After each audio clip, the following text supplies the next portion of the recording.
Hello mga manoy, mga manay. Andito na naman ang inyong lingkod, Manay Marga. Samahan niyo ako. Magluluto tayo ng ginataang bituka ng baboy. Ayan, thank you sa aking ate. Ayan, nagpaturo ako sa kanya, ay Ate Grace. Ayan, ito syempre gagamitin natin gata. Ayan, sabaw niya din yung gagamitin natin dyan para manamis-namis syempre. Ayan, kinamay na. Uy, nagugas ako ng kamay ha.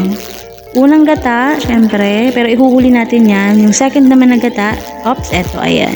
Ayan yung uunahin natin.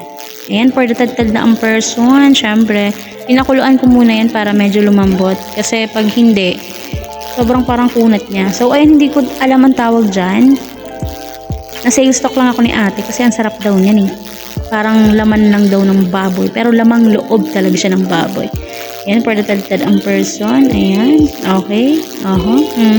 Ang bilis, diba? Kala mo, ano eh, professional eh. Yung ba, nakapass forward lang. Ayan. Thank you pala sa aking kapatid, si Maricas. Ayan. Sinamahan niya akong bumili niyan. At siya din yung nagpa-apoy din sa gata. Kailangan kasi yun eh. Nilalagay ng uling kasi inaapoy yung gata. Masarap kasi siya. Adobado kasi yung tawag sa amin yan eh. Tungol, ganun, sa Bicol. Ayan, for the tad. Okay. Oops, flexing. Ayan na. Ayan, luya. Sabi kasi ni ate, pampatanggal yan ng langsa ng baboy. I mean, bituka ng baboy. Ayan. Sibuyas, syempre, hindi yan mawawala kasi favorite ko yan. Sa lahat ng luto ko, dapat may sibuyas. Maliban lang, syempre, pag nagpiprito, wala naman sibuyas yun. Ay, meron yung itlog, char.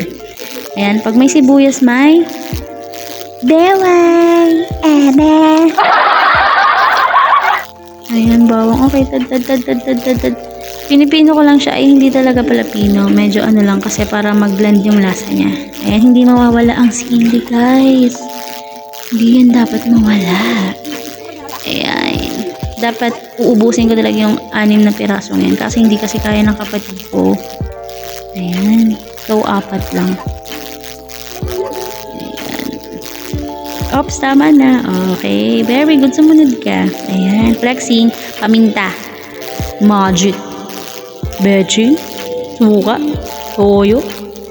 Ayan, actually, nilagyan ko siya ng patis and asukal para nagbe-blend talaga yung parang maalat na manamis-namis. Ayun. Ayun kasi yung masarap dyan eh. Siyempre, magigisa tayo. Ayun kasi sabi ni ate sa akin. Actually, dapat tusta daw yung mga yan.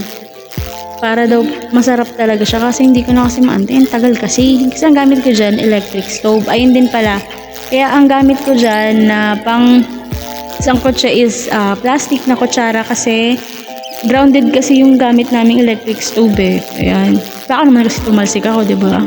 Wala naman sasalo. Uy! Ano ba yun? Ayan. Syempre, haluin natin ng mabuti para sobrang sarap niyan. Ayan. Halo. Ayan, lagyan natin yung second na inano ko dun sa gata. Tapos pa-dry lang siya ng onti. Tapos lalagyan natin yung unang gata niya. Finished product! Ayan na guys, ang luto ng inyong Manay Marga. Ayan, tignan nyo. Sobrang sarap talaga niya, promise. Hindi ko sasabihin pangit ang lasa kasi ako nagluto niyan. Charot. Pero masarap siya lalo pag may alak. Ay!